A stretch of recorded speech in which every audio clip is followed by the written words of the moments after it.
Alors, on va regarder les phrases un peu plus en détail.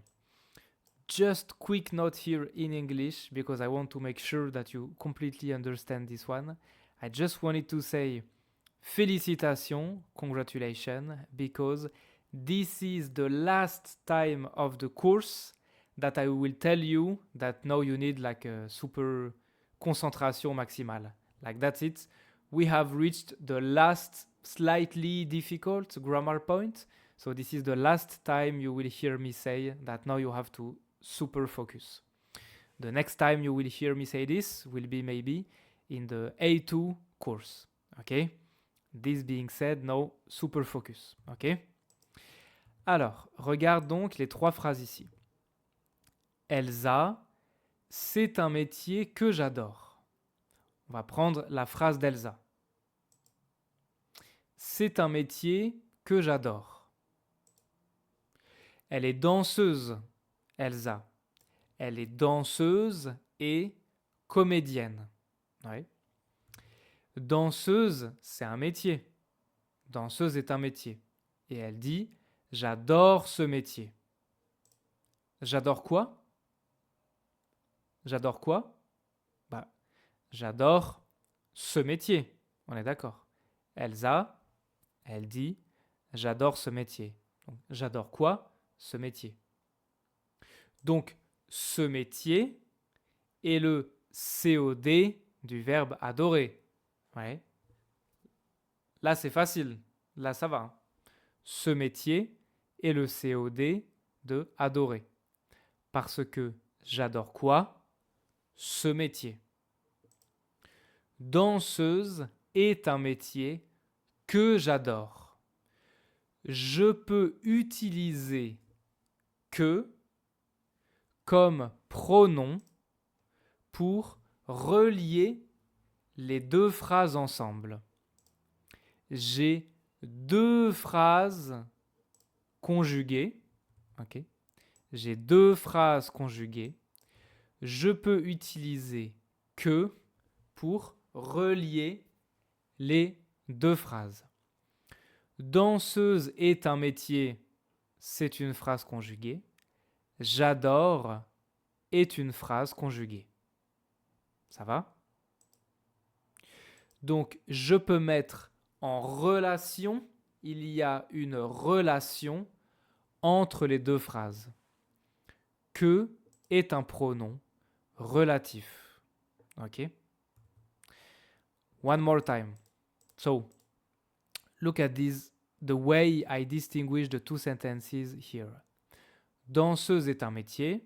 J'adore ce métier. J'adore quoi? Ce métier. You know that we have been talking about this again and again. If I can ask the question quoi about a verb, sometimes I cannot. But if I can, then the answer is called the COD of this verb. So here when I say j'adore ce métier is the COD of the verb adorer. By definition, right? So I can use this special pronoun to link the two sentences and to replace the COD métier. Danseuse est un métier que j'adore. I don't repeat métier twice, even though I have two conjugated sentences. Que is a special kind of pronoun that we use to create a relationship, like to make a relationship between two conjugated sentences. This is why it's called a pronoun relatif, because it creates a relation, une relation between two sentences. Okay? En français, il y a les pronoms relatifs simples et les pronoms relatifs composés. C'est des pronoms relatifs simples, composés. Les pronoms relatifs simples, il y en a 4. Qui, que, dont, où. Aujourd'hui, on va voir qui et que. C'est tout. Pas de pronoms relatifs composés, non. Pas de dont, pas de où, non. Qui et que. C'est tout. on regarde un autre exemple. So, let's take an example together step by step. So, this one, okay. Que remplace un COD et que est toujours suivi d'un sujet. By definition, because que replaces a COD, que is always followed by a sujet. Ici, here the sujet is je, right? The je here is J apostrophe because it's in front of a vowel, but it makes no difference. It's just a way to write it, but it's still je. Don't be confused about this. Que is always followed by the very thing I can ask the question quoi. Here, je is followed by j'adore, and this was my original question, right? J'adore quoi? You know? We're going to look at more examples and it will make more sense. Regarde ici. C'est une banane. J'ai mangé la banane. So I have two sentences. I have two ideas basically. These sentences, I'm not really here to speak these sentences, to say out loud these sentences. This is just a thought exercise. Here's a banana and I have eaten this banana. J'ai mangé quoi? J'ai mangé quoi? La banane. Ça va? Donc, la banane est le COD du verbe manger. Ouais. Donc, c'est une banane. I can link the two sentences with the pronoun que, just like I did just now. C'est une banane. Okay, you try it. Pause the video here. Try to write on your notebook the way to make the sentence. C'est une banane que j'ai mangé. Okay. There's a E here. We don't talk about this now. I know it's like don't worry about it. This will be in the A2 course we talk about this. Special rules of passé composé. C'est une banane que j'ai mangé. J'ai mangé quoi? Une banane. Ouais. C'est une banane que j'ai mangé. Like this, I am linking two conjugated sentences together. C'est un film. Nous allons voir le film. Nous allons voir quoi? Le film. Nous allons voir quoi? Le film. Donc, c'est un film. Vas-y.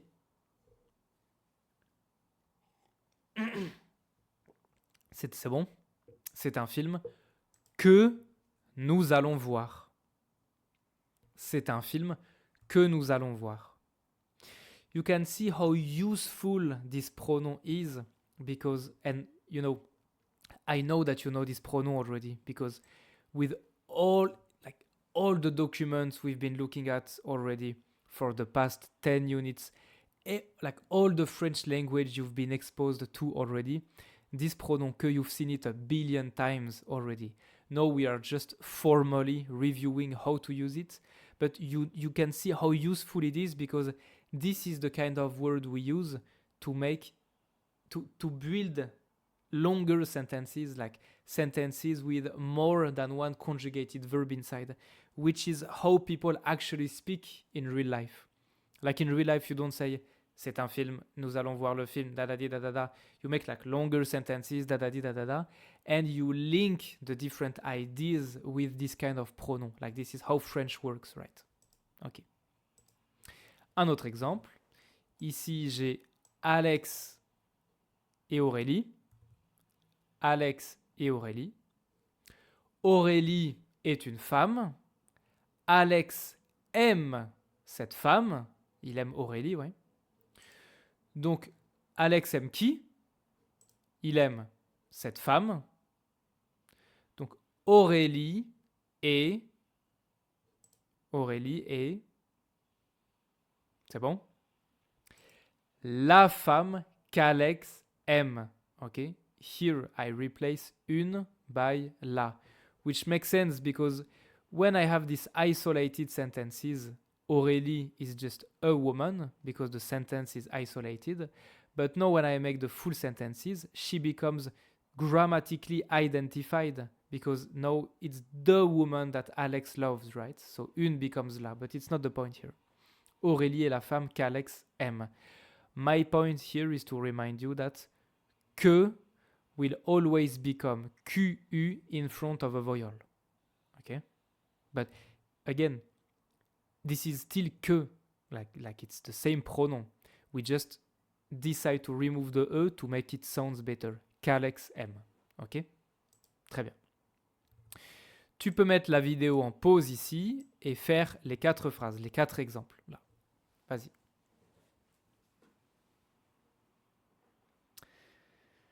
C'est bon? Je pense que ça va. Hein. Je pense que c'est facile. Ça va, on regarde. C'est un café, je bois le café. C'est le café que je bois. If you wrote c'est un café que je bois, it doesn't matter. It's also fine. It's not the point here. Okay. Elle travaille dans une entreprise que j'aime. Antoine a un métier qu'il adore. Paris est une ville que je visite. La ville que je visite. Same. Ok. Ça va? Très bien. Et maintenant, on a la phrase d'Anna. La France est un pays qui change. Alors, regarde ici. La France est un pays. Ce pays, donc la France, hein, ce pays, change. Qu'est-ce qui change? Qu'est-ce qui change? Bah, ce pays. Ce pays change. Donc, ce pays n'est pas un COD. Ce n'est pas le COD. C'est le sujet. C'est le sujet de la phrase. Ce pays change. Donc, pour remplacer un sujet et mettre en relation les deux phrases, je peux utiliser le pronom qui. La France est un pays qui change. Encore une fois, le pronom qui permet de relier deux phrases conjuguées. Il remplace le sujet et il est toujours suivi d'un verbe. Ici, le verbe change. Ok? Ça va? One more time, because that's really an important topic. You can see that here in my example, the question changes. Now the word I'm looking at, the word I'm interested in, is not a COD anymore. Ce pays is not a COD. I'm not asking quoi about anything. Ce pays is the sujet of the sentence, is the subject of the sentence. Ce pays change. And just like I did before, I can equally link these two sentences together, but because now I am not replacing a COD, but I'm replacing a sujet, I use a different pronoun, which happens to be qui. Okay? La France est un pays qui change. And just like this, again, I link two sentences together. Qui is always followed by a verb, which makes sense when you think about it, because it replaces a sujet. So after a sujet, there's a verb, right? La France est un pays qui change. Ok? Par exemple, ça, c'est une maison. Cette maison est vieille. Ouais, c'est une vieille maison, ouais. Qu'est-ce qui est vieille? Sorry, should be. Ok. Qu'est-ce qui est vieille? What is old? Bah, cette maison. Cette maison est vieille. Donc, cette maison est le sujet de la phrase. Donc, je peux dire, c'est une maison. Very easy. I use the pronoun to replace the sujet. C'est une maison qui est vieille. C'est une maison qui est vieille. Okay? By the way, as you can see here, qui in front of a vowel stays qui. Qui est. Qui can never become QU apostrophe. Why? because that's given to que already. So just like this, you know that whenever you see Q, U apostrophe, you don't have to ask yourself what it is. You know it's que because only que can become this. Okay. By the way, it's the same for all the apostrophe. You know, like for example, if you see M apostrophe, you know it's me. Like ma never become M apostrophe. You know? Okay. Anyway. On continue. Tu peux compléter l'exercice ici. Donc, mets la vidéo en pause et écris les phrases sur ton cahier. C'est bon? On regarde. Nous avons un travail qui est intéressant. Il fait un stage dans une entreprise qui est en France. Qu'est-ce qui est en France? Bah, l'entreprise. Alex a un frère qui est grand. Qui est grand? Le frère d'Alex. Ouais. J'étudie dans une université qui est célèbre. Ok. Si c'est un peu difficile, ne t'inquiète pas. Ne t'inquiète pas, c'est normal. Another very interesting example that I want to guide you through is this one. Look at this. I love this example actually. Let's say that this is Marie. Okay? And this is some chocolate.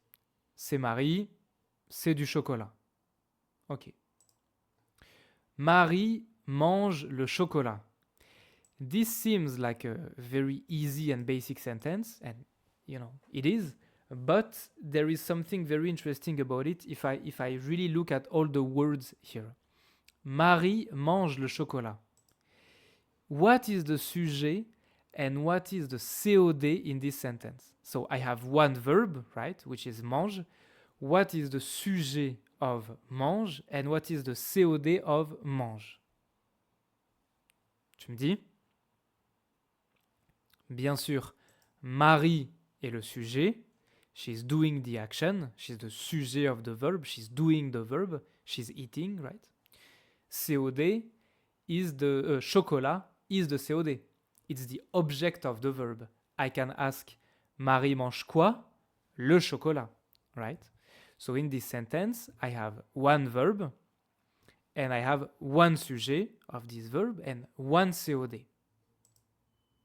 So I can make two different sentences, one which focuses on the sujet, c'est Marie qui mange le chocolat, and one sentence that focuses on the COD, c'est le chocolat que Marie mange. If you were to translate the idea of these sentences in English, the first sentence would be something like, that's Marie who is eating the chocolate. And the second sentence would be like, that's the chocolate that Marie is eating. You know what I mean? And in one sentence, the focus is on the sujet. What I mean by focus is that I have Marie twice in this sentence. One Marie is written. The other one is it's implied by the pronoun qui, which is the sujet of the verb mange. And in the second sentence, the focus is on the COD because the COD appears once here, chocolat, and it's implied the second time by que. Okay? So these two sentences are very interesting to look at. You can even pause the video here and take a few minutes to let their grammar sink in like this. Okay? Bon, allez. Dernier exercice. Now that we saw all of this, you can pause here and fill in the gaps with qui et que. I really would like you to not rush through this one. Really try to take the time to make each sentence make sense to you when you fill it with qui ou que. C'est bon? Okay. One way to to do this exercise, if you want to check your answer by yourself, actually, if you want to see if you're right or not, one way to do it is to first try to think about the sentence and try to figure out if logically you should use qui et que. And then you just check, because you know that que will always be followed by a sujet, qui will always be followed by a verb. So you know that que et qui, like you can check your answers yourself actually. Le livre que je lis est intéressant. Je lis quoi? Le livre. Je visite un appartement qui est dans cet immeuble. L'appartement est dans cet immeuble. J'aime me promener dans le jardin qui est près de chez moi. Le jardin est près de chez moi. J'ai une sœur qui s'appelle Lisa. Ma sœur s'appelle Lisa. You can really see in these sentences that the sujet, it's like I have two sentences that share the same, like the sujet of the second sentence is always to be found in the first one. J'ai une sœur. Ma sœur s'appelle Lisa, you know. J'ai vu un film que j'adore. J'adore quoi? Le film. Les gâteaux que vous avez cuisinés sont délicieux. Vous avez cuisiné quoi? Les gâteaux. J'aime le tableau qui est derrière vous. Qu'est-ce qui est derrière vous? Le tableau est derrière vous. C'est un jardin qui a une grande terrasse.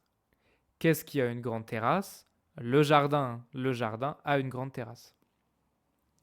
Le pain que tu fais est vraiment bon. Tu fais quoi? Le pain. L'examen que vous passez est difficile. Vous passez quoi? L'examen. Ok? Très bien. Pour terminer, tu peux mettre en pause ici et relier chaque phrase avec une image. Comme ça. C'est bon? Alors bien sûr, le livre que je lis, c'est B. Cet immeuble, c'est J. Me promener dans le jardin, c'est E. J'ai une sœur, c'est D. J'ai vu un film, ok, c'est G, bien sûr. Les gâteaux, c'est C. Le tableau, c'est H. Ouais. Un jardin avec une grande terrasse, c'est F. Le pain, c'est A. L'examen, c'est I, bien sûr. Ok? Très bien.